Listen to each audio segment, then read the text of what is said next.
Bom dia pessoal, Juliano Goulart aqui e eu tô nesse paraíso chamado Albufeira, fica no sul de Portugal. Se você não conhece Portugal, esse canal definitivamente não é sobre turismo, mas fica a dica aí para quem está vindo para Portugal, visite Albufeira. Fica no sul de Portugal, na costa mesmo, né? A gente tem aqui praias, o mar em si. Portugal é um país pequeno. Você consegue fazer de ponta a ponta em 7 horas, né? De cima para baixo, de baixo para cima em 7 horas. Então vale muito a pena alugar um carro e passear pelo país assim com tempo, né? Esse é provavelmente meu 11º dia de viagem. Eu tenho feito de carro, eu aluguei um carro e tenho feito do norte ao sul e depois vou para o norte de novo para degustar bons vinhos no Douro. Mas enfim, fica aí a dica de vir para Portugal, de vir para o sul. Albufeira, principalmente, um lugar muito, muito, muito bonito. Mas enfim, eu quero falar hoje sobre dominando o mundo, né? E por que esse tema, né, de dominando o mundo? Há um mês atrás, cerca de um mês atrás, eu estava numa conferência chamada Collision, que fica em Toronto, né? Quer dizer, foi o primeiro ano dela em Toronto esse ano, reuniu mais de 25 mil pessoas né, a respeito do mercado digital e investidores de todo mundo, enfim, foi uma conferência bem interessante. E nessa conferência estava o Tobias Lütke, né? Se você não conhece, ele é o CEO e um dos fundadores da Shopify, que é a maior plataforma de e-commerce do mundo. Se você não conhece Shopify, também digite lá Shopify, e você vai entender do que eu estou falando. Os caras são realmente muito fortes, têm quase 1 milhão de clientes hoje em dia, pagando um valor considerável mensal, então eles já estão na casa dos múltiplos bilhões ali de faturamento. E ele estava falando um pouquinho sobre essa característica de monopólio do mercado digital, né? De como o mercado digital em geral ele tende a um monopólio, né? Uma empresa do mercado digital tende a um monopólio. E por que isso acontece? Quando você tem uma loja física, sei lá, vamos pensar em Americanas. Você tem Americanas lá que vende loja física, né? Os produtos físicos. É muito difícil escalar. É muito difícil manter algum tipo de semelhança com o crescimento de startups. Uma startup pode crescer 1000% ao ano, pode crescer 2000% ao ano, né? E num ritmo menos acelerado, quando ela já está no estágio de múltiplos milhões, 100% ao ano, 200% ao ano. É um crescimento absolutamente insano para uma empresa, né? Até então, pelo menos, era considerado insano, muito difícil de acontecer, e hoje em dia está fácil de acontecer com o mercado digital. É o único mercado onde você consegue realmente um crescimento muito grande, muito rapidamente. Em um ano você pode ir de 1 a 10 milhões de clientes, dependendo do teu nível de execução, dependendo do teu produto, né, e do teu marketing. Então, se você tem uma loja física em Americanas, por exemplo, você tem que contratar gente, você tem que lidar com licenças, né, para operar aquela loja, você tem que, de repente, fazer um mobiliário todo, né, montar a loja, alugar um espaço em si, passar por toda a burocracia de alugar um espaço, depois avisar os seus fornecedores que você vai ter novos produtos dentro daquela loja. Enfim, é um processo extremamente complexo e demorado, né? Demora para você fazer. E mesmo quando você lança, assim, ainda tem um tempo de maturação daquele ponto. Então, muito diferentemente da loja física, no mercado digital, o produto está na nuvem, né? O produto ele não é físico, então você pode ver, no momento que você tem ele pronto, você só precisa vender e mais nada. Obviamente você precisa de uma ótima execução, de um ótimo marketing, um ótimo produto, mas isso estando obtido, você consegue simplesmente vender e crescer. Você pode sair, como eu falei, de 1 a 10 milhões de clientes em um ano, né? Enfim, em um mês, teoricamente falando, né? Você não tem nenhum empecilho de crescimento. É um produto, é um mercado totalmente escalável. Então assim, né, repetindo o que algumas pessoas me perguntam, obviamente você pode sim ficar muito rico do dia para a noite na internet, né? Não tecnicamente do dia para a noite, mas sei lá, em 1 ano, 2 anos. Você pode ganhar muito dinheiro em 1 ano na internet usando produtos digitais, né? Dentro do mercado digital. Obviamente isso vai depender de execução de produto e de energia e tempo posto dentro daquele trabalho. Mas enfim, o mercado digital é muito escalável e isso é impossível de acontecer no mundo físico. Então, no momento em que você tem essa facilidade de escalar, obviamente uma empresa, uma startup, uma empresa do mercado digital vai tentar dominar aquele mercado. Se você está no mercado de, sei lá, você está vendendo garrafinha d'água, obviamente, né, pela internet, ou enfim, garrafinha d'água é um produto físico, né? Mas enfim, se você está vendendo algo que é digital, obviamente você vai tentar dominar aquele mercado. E isso está acontecendo, isso tem acontecido. A gente pode ver alguns exemplos de monopólio, né, digital. Quando a gente pensa em Google, por exemplo, qual é o buscador, quando a gente fala de buscador na internet, qual é o buscador que você pensa? Com certeza não é o Bing, com certeza não é o Yahoo. Esses produtos existem, mas eles são muito pouco utilizados se comparado ao Google, né? A utilização é muito baixa. Não tem como você... E aí, o Google, se você quer saber um pouquinho como se a perfeição existisse, como ela se pareceria, assiste um vídeo que eu fiz sobre perfeição. Tá lá no meu canal no YouTube. E fala um pouquinho sobre esse crescimento do Google, essa parte de crescimento do Google, né? E como eles pensaram em organizar as informações da internet. A missão deles é organizar as informações da internet, e para isso eles criaram uma série e fizeram várias aquisições, né, para ter vários produtos, né, para organizar a informação. Então você tem a organização de e-mails, que é o Gmail, a organização de vídeos, que é o YouTube, a organização de conteúdo em si, que é o próprio Google, né, a organização de imagens com o Google Imagens, e por aí vai. O Google realmente cumpriu a sua função, está cumprindo ainda a função de organizar o conteúdo na internet, e ao mesmo tempo com isso ela se torna um monopólio, né? Hoje você não pensa em outra empresa quando você fala de buscador na internet. A mesma coisa aconteceu de certa forma com o Uber dentro do cenário principalmente no Brasil, né? Dentro do cenário de transporte, de ride sharing, né? De transporte de carro lá. A mesma coisa está acontecendo ainda, mas já está um pouco visível com o Slack, que é um canal de bate-papo, um chat interno, né, para empresas, né? Quando você fala lá com funcionários da tua empresa, é o Slack, né? Vai ser o Slack. O Skype compete, claro, é muito forte ainda, mas o Slack tem ganhado aí de lavada, assim, principalmente em termos de crescimento, tá? Enfim, a gente pode pensar sobre vários casos. Em termos de sistema operacional, você tem a Microsoft, né, com o Windows. Você não consegue, é muito difícil para um novo entrante chegar e falar, agora eu vou ter um sistema operacional que é melhor do que o da Microsoft, que é melhor que o Windows, e vou competir de frente com o Windows. É muito difícil, demoraria muito tempo. Mesma coisa para competir com o Uber, né? Com o Google, perdão. Seria necessário muito dinheiro e muito tempo, muito dinheiro mesmo, assim. Eu nem sei se é possível com muito dinheiro, mas se fosse possível com muito dinheiro, com trilhões, de repente, mesmo assim demoraria anos, porque o Google já é um monopólio. Mas isso está acontecendo a gente está vivendo uma fase de estabelecimento do mercado digital. Então isso está acontecendo com várias outras empresas no mercado digital dentro dos seus segmentos, né? Quando a gente fala de alguns casos um pouco menores, você pega ali o Groupon, quer dizer, menores nem tanto, né? O Groupon, que é aquele de cupom de desconto, né? O cara do peixe urbano viu o Groupon lá fora, chegou no Brasil, implementou o peixe urbano, o Groupon que ele chamou de peixe urbano, e só que executou muito bem. E teve um crescimento frenético assim, dentro do Brasil, dominou o mercado brasileiro.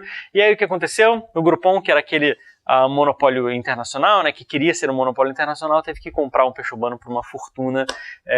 Ótimo, parabéns para o cara do peixe urbano, para a galera do peixe urbano, né, conseguiram fazer uma venda bem legal. A mesma coisa aconteceu com a minha empresa, né, numa escala menor, mas a minha empresa a gente era basicamente os maiores no Brasil, né, no mercado brasileiro de chat, né, de chat brasileiro, e a gente teve que ser comprado por uma empresa americana, a Rússia, para que eles pudessem ser os maiores no Brasil, né? Então, automaticamente, ao comprar a minha empresa, eles se tornaram o maior no Brasil. Ao invés de lutar ali, de brigar, de fazer concorrência e tal, às vezes é mais fácil você comprar o teu concorrente para assumir a liderança, para ganhar, né, de uma certa forma, ganhar o monopólio daquele mercado, né? Mas esses são casos que já passaram, são casos que estão no passado.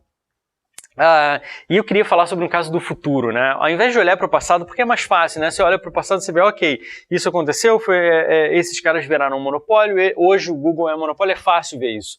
Mas como é que você vê isso acontecendo?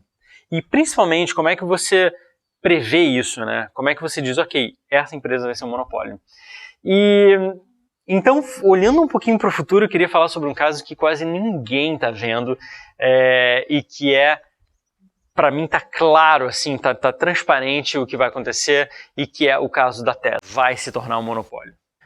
Mas, Juliano, a Tesla não é aquele fabricante de carros elétricos, automóveis elétricos? Sim, ela é. Ah, mas não tem a Ford, a Honda, a GM, esses gigantes aí. Como é que a Tesla vai se tornar um monopólio se esses caras estão aí? A Tesla vai se tornar um monopólio por uma outra questão que eu já vou explicar, né? Mas antes, só um pouquinho explicando o que a Tesla fez, né, até agora, né? Eu vou falar o que ela vai fazer daqui para frente, mas eu quero falar sobre o que ela fez até agora rapidinho para você entender o contexto.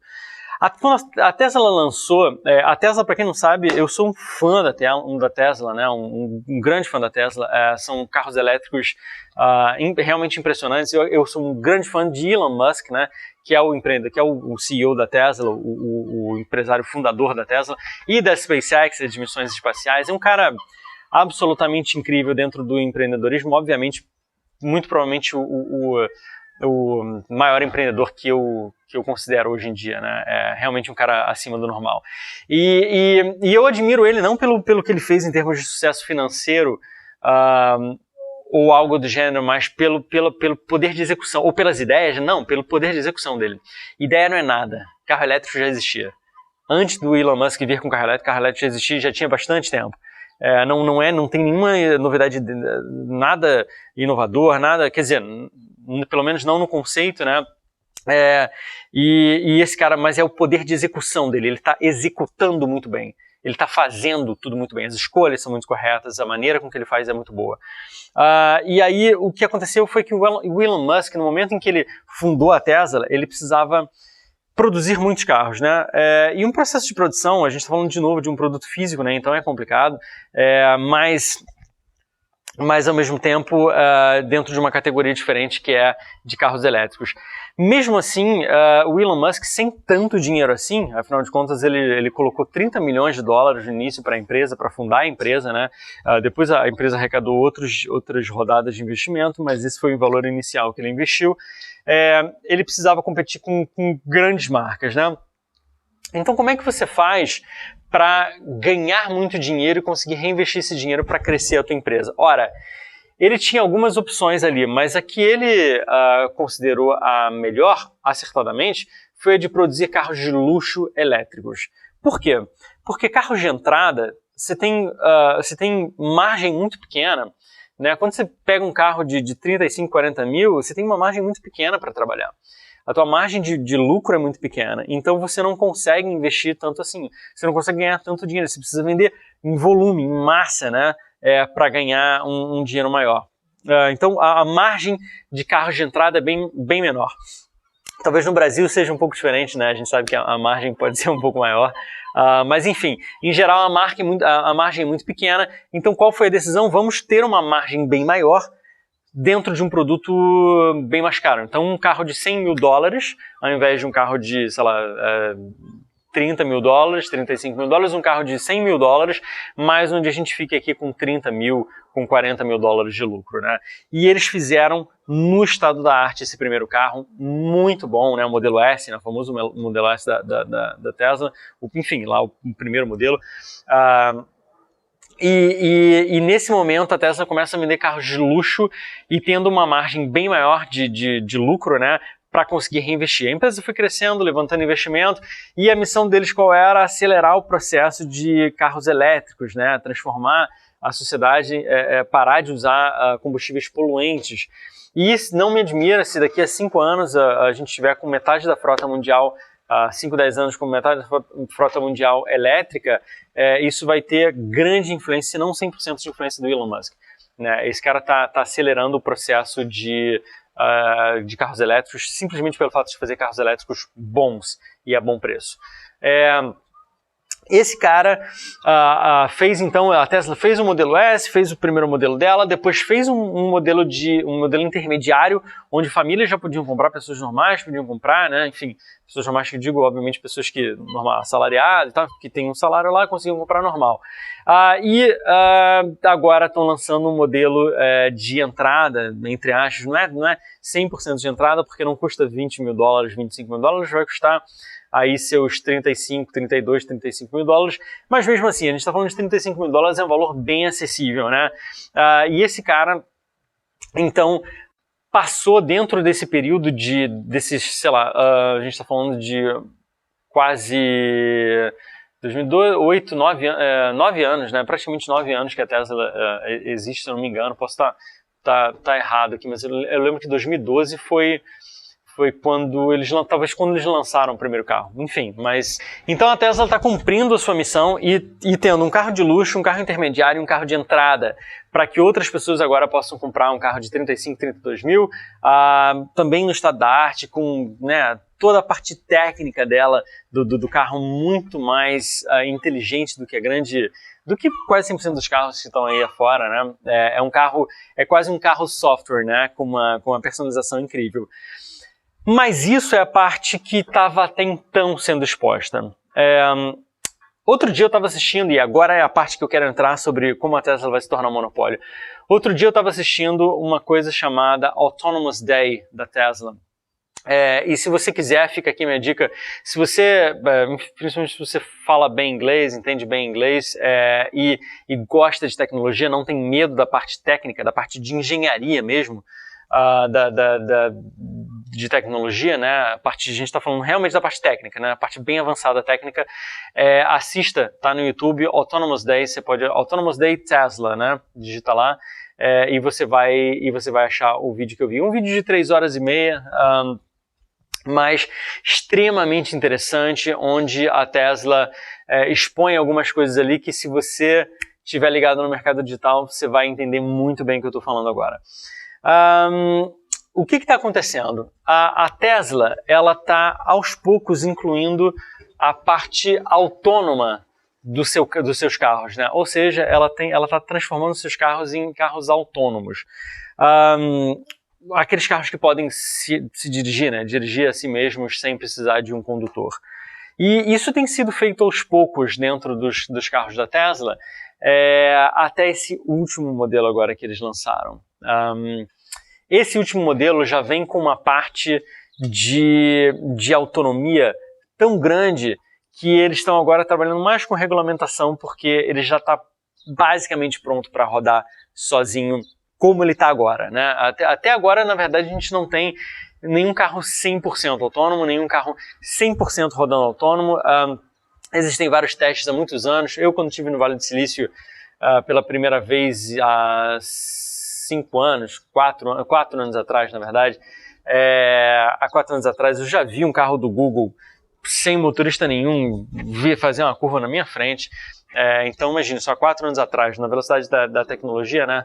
Mas mesmo assim, a gente não tem ainda algo que seja 100% confiável, que seja realmente perfeito na condução, né? Mas isso está acontecendo aos poucos. E dentro do mercado autônomo, vamos lá, eu quero explicar exatamente o que vai acontecer. Dentro do mercado autônomo, de carros autônomos, existe uma empresa chamada Lidar, que é uma empresa de sensores, né? Ela tem sensores que identificam objetos, identificam coisas e tal, para ajudar na condução do carro. Para ajudar não, até para definir a condução do carro, né? Mas ela é um sensor, ou seja, praticamente por rádio ali, ela tem aquela parte sensorial, ela entende, ok, aqui tem objeto, aqui tem obstáculo, etc, etc. E a Lidar é a queridinha dos carros autônomos, é a queridinha das marcas da GM, da Honda, da Ford, da própria Ford, né? E custa muito caro. A implementação da Lidar custa muito caro. Inclusive eu tive em um evento da Lidar em Las Vegas. Em Las Vegas, eu tive no evento da Lidar, quando teve o CES, né, o CES, lá, o show de eletrônicos para consumidor. A Lidar estava lá, era de uma parte enfim, lá de carros autônomos, estava numa parte de carros autônomos. Eu fui convidado para um coquetel lá e acabei participando, mas ela é queridinha dos carros autônomos, das marcas. Muito interessante como ela funciona, mas ela é um radar. E a Tesla tomou uma decisão que, para mim, muda completamente o curso da história. A Tesla decidiu investir basicamente em câmera. Câmera, como é câmera de celular, como uma câmera normal. E isso faz toda a diferença. E eu estava dentro desse Autonomous Day, eles explicam algumas dessas diferenças, né? Eles não, obviamente, não falam isso que eu estou falando aqui, sobre essa decisão acertada e tal, mas eles explicam como funciona isso na parte técnica, e é muito interessante. Então, para você ter uma noção, enquanto a LiDAR trabalha hoje em dia com sensores, verificando obstáculos, né? A Tesla está desenvolvendo algoritmos próprios para reconhecimento de imagem e para reconhecimento de sinais. E lembra uma coisa, a grande diferença disso é que os carros autônomos eles vão precisar se comportar como seres humanos, né? Afinal de contas, a gente quer que carros autônomos dirijam como seres humanos. E seres humanos usam a visão. A gente não usa rádio, a gente não usa sensor, a gente usa visão. Visão e áudio, né? Mas basicamente visão para conduzir, né? Então todo o nosso sistema de trânsito é feito com um sistema de visão. A gente tem placas, a gente tem sinalizações, a gente tem sinalização no asfalto e sensor nenhum é capaz de ler isso. O sensor consegue ver que tem uma placa. Ele reconhece o objeto e pelo formato do objeto ele pode reconhecer que é uma placa. Mas ele não consegue ver o que está escrito na placa. E uma câmera consegue. Câmeras inteligentes, com algoritmos inteligentes, né? Conseguem entender perfeitamente como um olho humano o que está acontecendo. Não só um radar. Inclusive, ali na frente, você vai ter condições de ver coisas como o movimento das pessoas na rua. Né? De repente tem uma pessoa que está vindo, o sensor reconheceria, talvez não reconhecesse que fosse uma pessoa, é uma estátua. A câmera consegue ver que é uma pessoa, consegue ver o rosto. E dizer se essa pessoa está olhando para o lado onde o veículo está vindo. De repente essa pessoa está olhando para o outro lado e não está vendo que você vai tá vindo na direção dela. De repente é o momento do carro frear e evitar de repente um acidente grave. Então assim, o que está acontecendo é que a LiDAR, que é uma tecnologia extremamente cara, mas que está sendo usada muito pelas outras marcas, está sendo completamente substituída, totalmente, pela Tesla. A Tesla está usando zero LiDAR.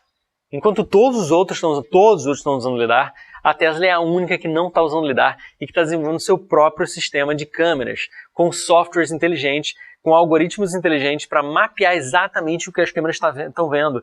E o Tesla tem várias câmeras espalhadas pelo carro. Então ele consegue ver 360 tudo o que está acontecendo. E por que isso vai mudar as coisas? Porque a Tesla agora, no início de 2020, vai liberar uma coisa chamada robotáxi. No final de 2019 para 2020, os robotáxis já vão estar com plena função. Ou seja, se você tem um Tesla, você pode simplesmente clicar um botão dentro do seu aplicativo do Tesla, dizendo enviar para a frota. E esse carro teu vai sair da tua garagem e vai começar a pegar passageiros como um Uber, sem ter ninguém dirigindo. E 30% do valor, se não me engano 30%, ou 20%, mas acho que é 30%, 30% do valor da corrida vai ficar com a Tesla. E os 70% vão ficar para você, que tem o teu Tesla dirigindo autonomamente sem a tua presença. O quão legal isso é, né? Ao mesmo tempo, obviamente isso vai trazer um problema grave para todo mundo que precisa, né? Que está ali no mercado de Uber, que é motorista de Uber e tal. Isso sim pode ser um problema no médio prazo, mas olha que interessante tecnologicamente falando você ter um carro que ao clicar um botão sai da tua garagem e vai fazer corrida para você, gerando receita para você. E a expectativa de receita que os caras fizeram de mais ou menos em 2 anos. Aliás, no primeiro ano o carro já praticamente se paga, um Tesla. Se você colocar ele para rodar direto no momento em que você não está ou trabalhando, né, não tá lá no lugar do teu local de trabalho, o que quer que seja, se ele ficar a maior parte do dia rodando, você em 1 ano já tem o teu valor investido no Tesla, que custa 33, 32, 35 mil, de volta. E quão legal, não é isso? E nenhum carro está preparado para fazer isso mais. E o Tesla vai ganhar essa corrida em direção à perfeição de dirigibilidade justamente por causa disso. Mas isso era completamente guardado a 7 chaves até então. A Tesla surgiu com esse novo desenrolar da carruagem, dizendo, olha, agora a gente já está preparando os nossos carros para ser robotáxi, todos eles já estão com software rodando, e você, se comprar um carro novo agora, esse novo modelo, você já vai estar com isso para quando o robotáxi começar a operar, você já vai estar garantido com a tua frota. Assim, o que isso traz de diferença é que as outras empresas, por não terem escolhido câmeras com softwares extremamente sofisticados, elas vão ficar para trás. É um fato, gente. Pode escrever, é um fato de que elas vão ficar para trás. Obviamente, elas podem tentar alcançar, elas têm muito dinheiro para tentar alcançar. Mas a Tesla está desenvolvendo um hardware próprio, com bateria própria e com software próprio. É mais ou menos como a Apple, na época em que estava desenvolvendo o seu iPhone e tal, ela tinha todo o processo de maquinário envolvido e de software envolvido. Então ela tem controle total, ao invés de ter vários componentes de vários lugares, né, separados, e aí depois você tem que criar as integrações com esses componentes, porque é sempre problemático. A Tesla tem tudo feito por ela. E o próprio engenheiro da Tesla de software de inteligência artificial estava falando o quão bom era você ter tudo desenvolvido em casa, porque aí você pode controlar 100% da experiência sem falha alguma. Então a Tesla, por estar desenvolvendo inteligência artificial baseado em câmera, com dirigibilidade baseada em câmera, baseada em visão, vai conseguir uma distância em relação às outras. Ela tomou a decisão correta. Ela acertou na decisão. Inclusive, no futuro, imagina que você tem a seguinte situação que a Tesla já é capaz de fazer, eles mostraram isso em vídeo. Um sensor da LiDAR ou de outra empresa, ele vai reconhecer, por exemplo, um carro e uma bicicleta, e ele vai simplesmente falar, ok, ali tem um obstáculo, tem alguma coisa. Mas o Tesla, com a sua câmera, é capaz de entender que aquela bicicleta está acoplada no carro. E ele é capaz de distinguir, olha, ali tem uma bicicleta, mas não é uma bicicleta passando, essa bicicleta está acoplada ao carro. Isso é muito interessante, isso vai permitir aplicações muito, muito, muito interessantes no futuro. Olá, eu estou no Douro aqui na cidade de Lamego. Acabei tendo que interromper aquele vídeo que eu estava fazendo por um compromisso que eu tinha já agendado com a minha esposa. Enfim, estou aqui para continuar esse vídeo e terminar aquela história que eu estava falando da Tesla, né?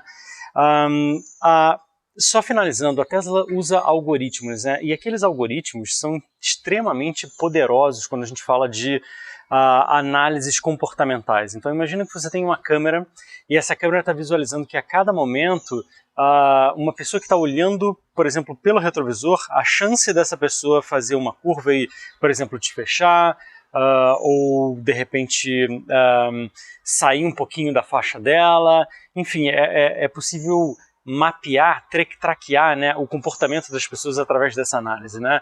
A cada, por exemplo, vamos imaginar um cálculo aqui, a cada 1 milhão de pessoas que olha 3 vezes para o retrovisor, 5 fecham ou tentam fechar ou tentam mudar de faixa, né, com outro, enfim, mudar de faixa a partir desse comportamento. Então, a partir desse tipo de comportamento, da análise de comportamento, você consegue prever, fazer previsões de comportamentos, né? Previsões comportamentais. E isso vai ser muito interessante quando você projeta a Tesla dentro do futuro. Imagina você ter um banco de dados gigantesco com bilhões de análises comportamentais. Você vai saber se uma pessoa colocando o pé para frente vai de fato atravessar a rua. Você vai entender, por exemplo, se o rosto dela está virado, está vendo onde está o carro ou não. Você vai poder ver se essa pessoa está muito distraída olhando para baixo. Enfim, você vai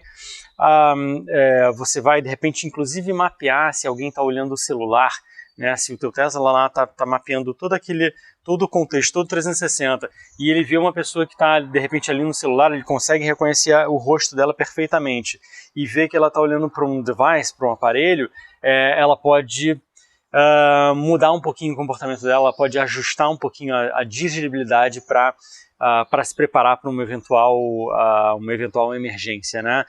E com um poder desse de coesão, com sua bateria própria, com seu hardware próprio, com com seu software próprio, a Tesla tem uma grande vantagem competitiva em relação aos seus competidores.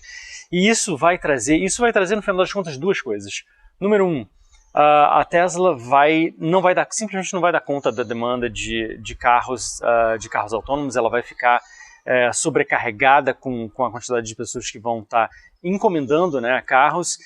Isso pode fazer com que ela aumente os preços do seu carro, que seria normal, né, dentro do mercado de oferta e demanda, ou ela simplesmente pode tentar aumentar a capacidade dela de produção numa velocidade muito rápida. O fato é que ela vai ter dinheiro para isso, porque no momento onde você oferece um carro que ninguém mais consegue oferecer, com capacidade de fazer dinheiro para você, você está gerando uma vantagem competitiva completamente inédita na história, né? Algo que não só você vai usar, você vai ter como bem, mas que vai te trazer dinheiro também, retorno com valor relativamente pequeno de 33, 35 mil dólares, né, que é um valor pequeno e obviamente deve decair à medida em que o processo de produção deles for sendo estabelecido. A sorte da concorrência, para ser bem honesto, é que a Tesla está lidando com um produto físico, né, que é um carro que precisa ser produzido. Porque se fosse um software, né, como eu falei ali dentro do mercado de startups, com tecnologia de software, somente software, não produto físico, a Tesla poderia escalar para 1 bilhão de clientes, assim, num passo de mágica, né? Mas enfim, mesmo sendo um produto físico, a gente vai ver um cenário o seguinte, todo mundo vai tentar comprar um Tesla. Todo mundo, né? Sem exceção. Afinal de contas, você vai comprar um bem que, além de ser muito bom, ainda pode te dar uma receita do lado, né, paralelamente, o que é extremamente benéfico para quem está querendo investir num carro e que tem também condições de deixar o carro dirigindo durante o dia, né? Se está no trabalho ou durante até o período da noite onde você está dormindo.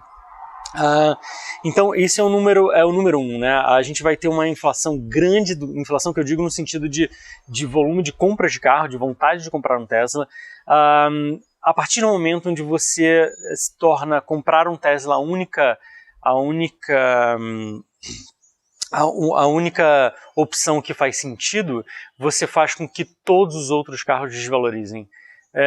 Isso é muito importante de analisar, porque no momento em que isso acontecer, os carros usados vão ser muito desvalorizados, inclusive aquela enxurrada de carros de pessoas que dirigem, que fazem Uber, né, que trabalham com Uber, Lyft, Cabify e outros desses que estão operando no Brasil ou no mundo inteiro.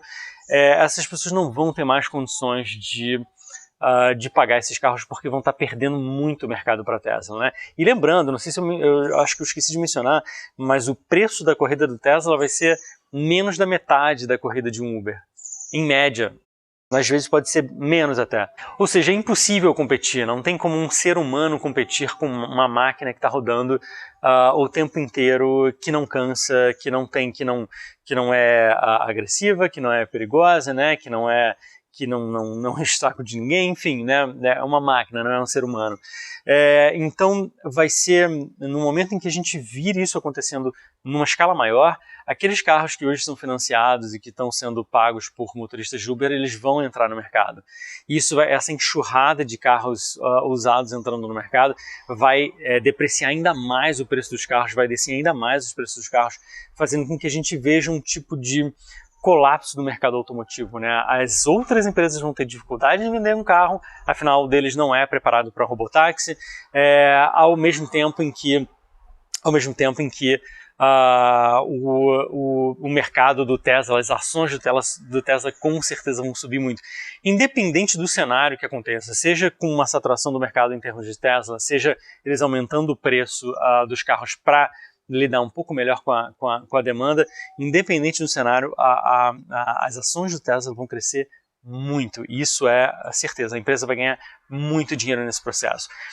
E à medida em que ela tem um app, né, que vai ser usado tanto por motoristas de Tesla, né, que vai ser o app onde você aperta o botão e deixa o seu carro dirigir para você fazendo robotáxi, outras pessoas que não têm Tesla também vão poder baixar o app justamente para pedir, como se fosse um Uber. Então no momento em que chegar numa escala grande, em que a grande maioria das pessoas tiver baixado esse aplicativo, porque afinal de contas é metade do preço de uma corrida de Uber, a gente vai ver realmente um monopólio sendo gerado ali. Então pense você, né? A Tesla tem uma capacidade gigantesca de lidar com tecnologia, porque ela é a produtora de toda a sua tecnologia, diferente das outras que usam lidar e outros componentes. Ela tem a própria bateria, que também é uma empresa do Elon Musk, né, muito forte mesmo, com uma capacidade de bateria bem maior do que a das concorrentes, e com robotáxi, a única atualmente capaz de entregar robotáxis já preparados dentro de uma frota. Essa combinação é muito poderosa e isso certamente vai fazer com que a Tesla se torne um monopólio. Assim, a não ser, de novo, né, a não ser a única coisa que poderia parar a Tesla seria a regulamentação. Se as autoridades regulamentassem, demorassem a regulamentar, ou dissessem não, a gente não quer carros autônomos e tal, o que é possível de acontecer em alguns países. A Europa pode ser um país que a Tesla tem um pouco mais de dificuldade, mas mesmo assim a minha aposta seria de que ela vai conseguir vencer através de lobby, através de conversas, porque é o futuro, né? A gente não, é muito difícil evitar com que isso aconteça, a gente vai ter carros autônomos rodando. A questão é quando e como e através de quem. Então, se você... bom, eu não tenho ações da Tesla, tá? Para deixar bem claro aqui.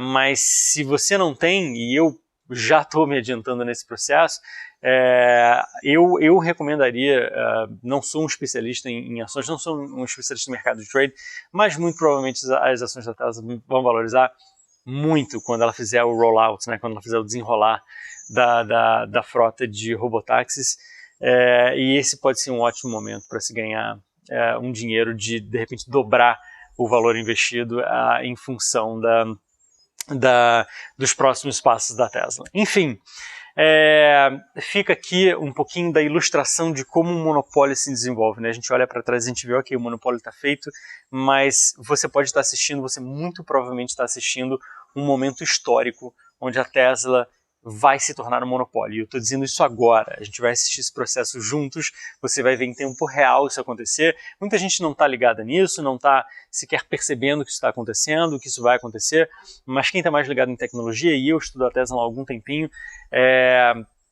tá começando a perceber os movimentos dela e como esse desenrolar de mercado tá sendo feito, né?